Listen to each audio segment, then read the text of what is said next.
This is the Caroma E68 Pro. It was sent to me to review and give my honest thoughts about whether it's a great choice for a budget-friendly scooter that still has a lot of things going for it. Scooters are a lot of fun for sure, but before I show you this one, I thought you should know what scooter features are important to me. You see, after reviewing a lot of e-scooters and traveling with one as a substitute e-bike, I found that there were really only a few things that really matter about a scooter. But these things are really important, and they'll determine whether you love having one or just leave it at home collecting dust. And they are range, how far you can go, and can you make it into town and eat out and make it back. You really don't want to ride this thing for 30 miles, so a range of 10 to 15 miles is adequate. Speed isn't really important, but being able to climb hills is. Good brakes, being able to stop, well, that's really important.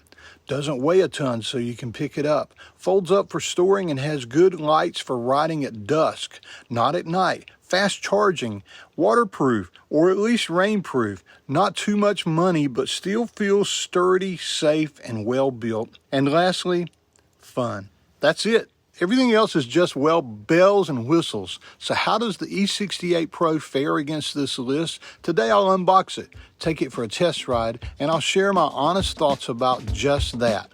By the way, I'm Owen of Van Trekking Lifestyle. Let's get started.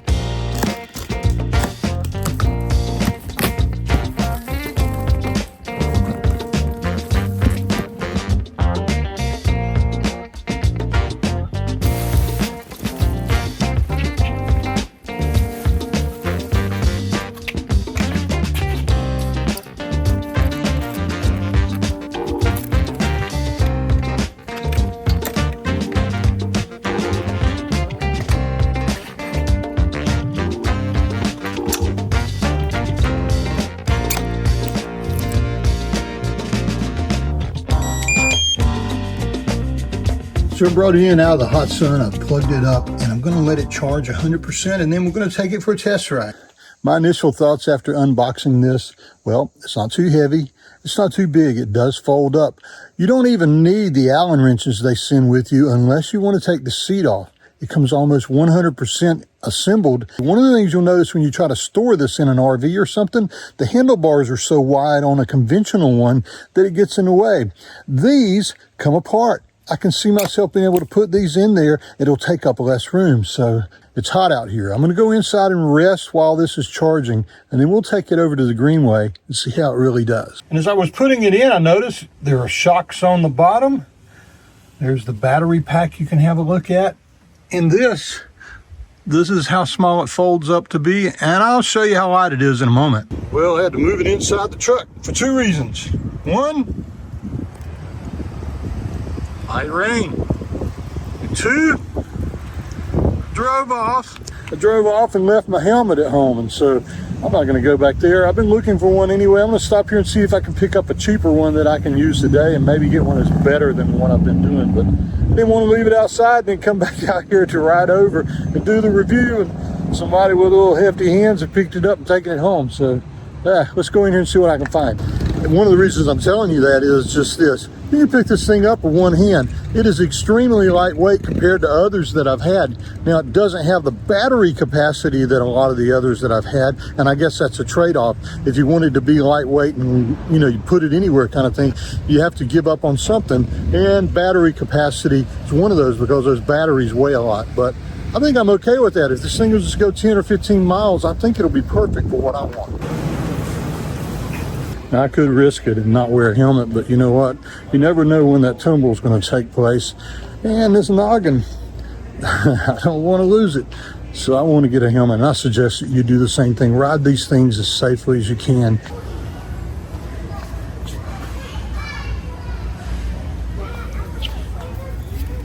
Now, this is pretty cool right here. Hard to tell. Well, protects my big noggin and my big ears there. I think I changed my mind.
Okay, I'm at a different location now and I want to test out two more things.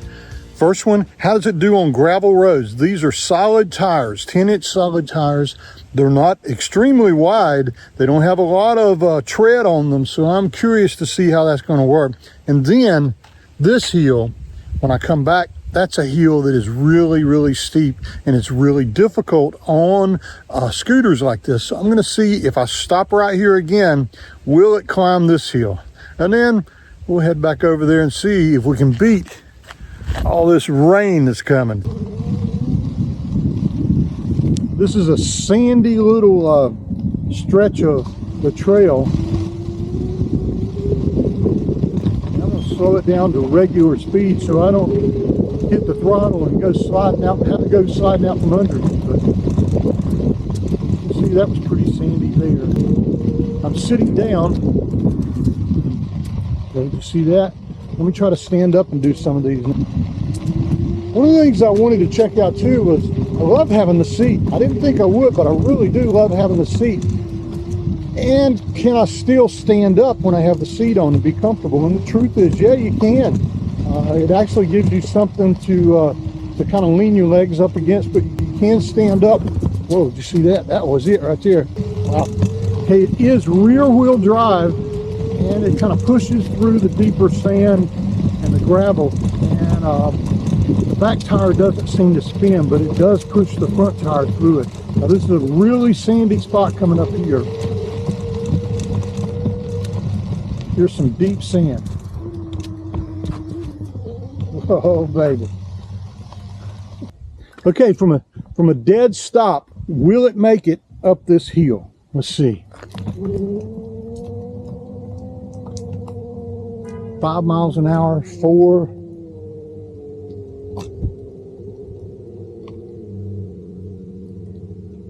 It is not going to.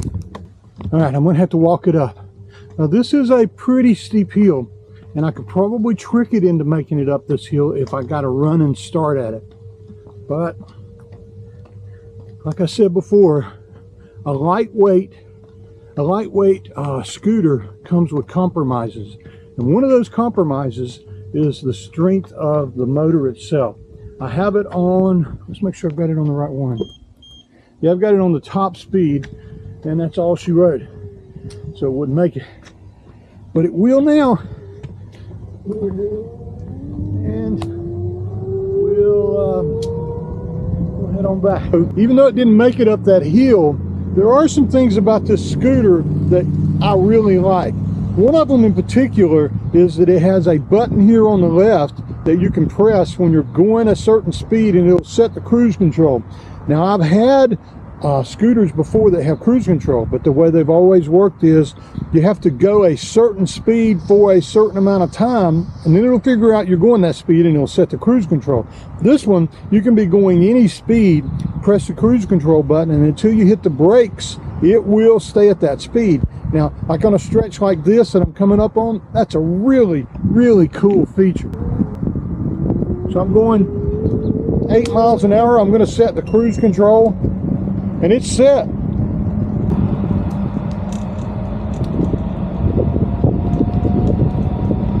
Right back over there was a place in the road that with other scooters I would have had to be careful about, because it was a sharp place where there was a pole that used to be here. But these solid tires, I don't have to worry about flats as much. So that's another thing that I really like. But if you flip that coin over, the ride is a very, very rough ride compared to pneumatic tires that have air and shocks on both of the forks. So that's another compromise. But you're going to give up a little bit of comfort for having that.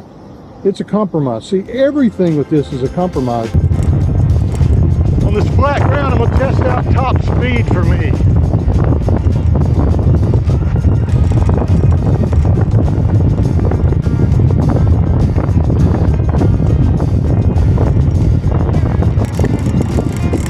Top speed was 17 miles per hour. We've got 3/4 of the battery left. I don't think it's going to get a lot of drop off on voltage until it gets down to maybe 25% left. So that may be top speed for me riding this.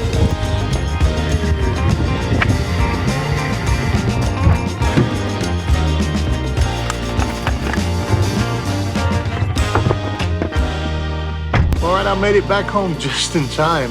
How did the Caroma E68 Pro do? Well, I guess you could sum it up by the one word I used the most during the test ride: compromise. To be perfect, it needed to check off all 10 items on the features list. And did it? No, but it came close. Range? Weighing 190 pounds, I'm not going to get 25 to 30 miles of range out of it, but 10 to 15 shouldn't be a problem.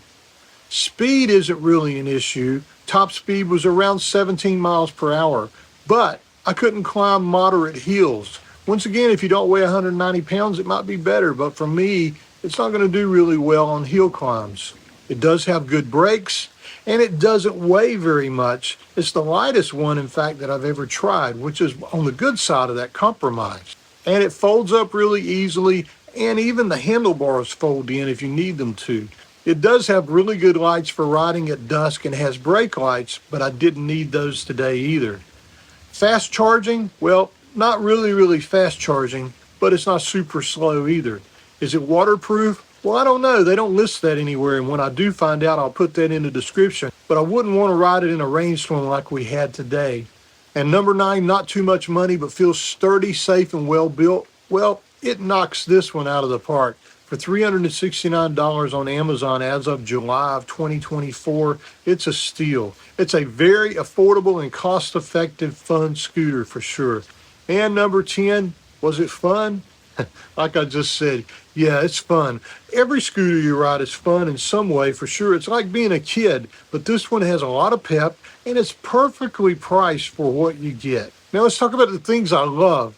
The seat, the lights, the charging port and where it is and how it covers itself up for rain, how light it is, how compact it is, especially when you fold the handlebars in. That's a great feature, and how affordable it is. That being said, I think there are a few things I wish were better. Only one brake lever, that's going to be hard to get used to. I wish it had a little bit bigger battery for more range and a little more speed.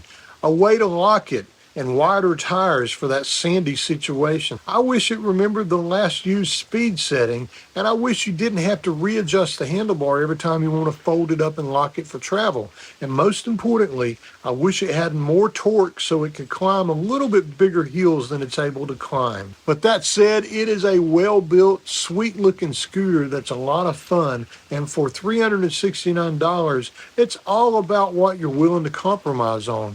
All in all, it's a great choice. You can pay 4 times as much as this one and get a better scooter, but I doubt you could spend double what this one is and still have one that's better than this one.